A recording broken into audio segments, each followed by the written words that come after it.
अरे तुम हमारे बेडरूम में क्या कर रही हो?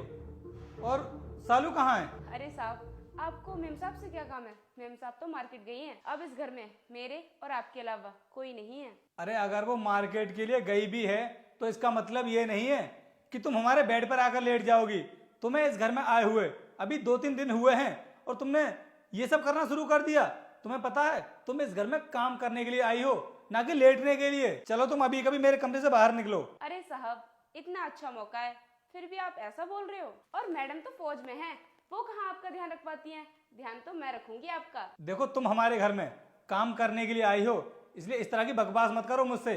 अगर तुम्हारी मैडम को इसके बारे में पता चल गया ना कि तुम मेरे साथ ऐसी हरकत करने वाली हो, तो पता नहीं है तुम्हें, वो तुम्हें अभी काम से निकाल देगी। अरे साहब, मेम साहब को बताया कौन? मैं तो बताने वाली हूँ नहीं, और मुझे लगता है आप भी नहीं बताओगे। तो तुम्हारे कहने का क्या मतलब है कि मैं अपनी वाइफ को धोखा दे करके तुमसे प्यार करने लगूं? हाँ तो साहब, मैं कौन सा आपसे कह रही हूँ कि आप अपनी वाइफ को छोड़कर मुझसे शादी कर लो।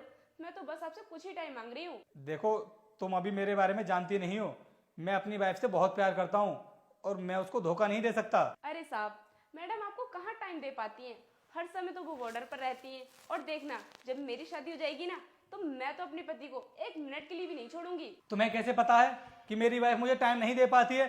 देखो मेरे सामने ना ये बेहुदा बातें करने की कोई जरूरत नहीं है। तुम्हें अपने पति से जो भी करना हो करना, लेकिन मुझे बताने की जरूरत नहीं है। तुम एक काम करो, अभी कभी मेरे कमरे से निकलो।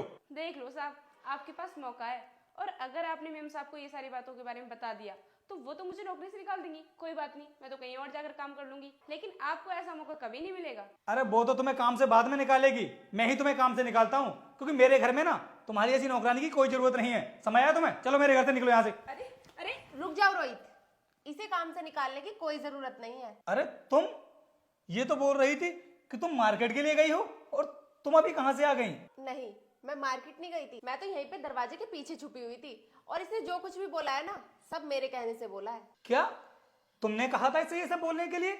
लेकिन तुमने ऐसा क्यों किया? रोहित, तुम्हें तो पता ही है मैं ज्यादातर बॉर्डर पे ही रहती हूँ और तुम्हें भी टाइम नहीं दे पाती। और मुझे ये लगा मैं इस काम वाली को तुम्हारे साथ अकेला छोड़ के जाऊंगी, इसे देखकर तुम्हारी नीयत खराब न हो जाए, इसलिए मैं तुम्हारा टेस्ट ले रही थी। यार क्या कर रही थी तुम ये सब? इसका मतलब तुम्हें मेरे ऊपर बिल्कुल भी भरोसा नहीं है? नहीं रोहित, ऐसी बात नहीं है, मुझे तुम्हारे ऊपर पूरा भरोसा था, बस थोड़ा सा डाउट था, वो सब क्लियर करने के लिए मैंने ये सब किया। यार तुम मुझे एक बात बताओ, मैंने तुमसे कहा था कि तुम मेरे लिए घर में काम वाली लेकर के आओ, ये फैसला तुम्हारा ही था। और सालू, अगर मुझे तुमसे ज्यादा ही टाइम चाहिए होता ना तो मैं तुमसे शादी नहीं करता। मुझे पता था कि तुम फौज में हो और तुम मुझे ज्यादा टाइम नहीं दे पाओगी, लेकिन इसका मतलब ये नहीं है कि मैं तुम्हें धोखा दूं।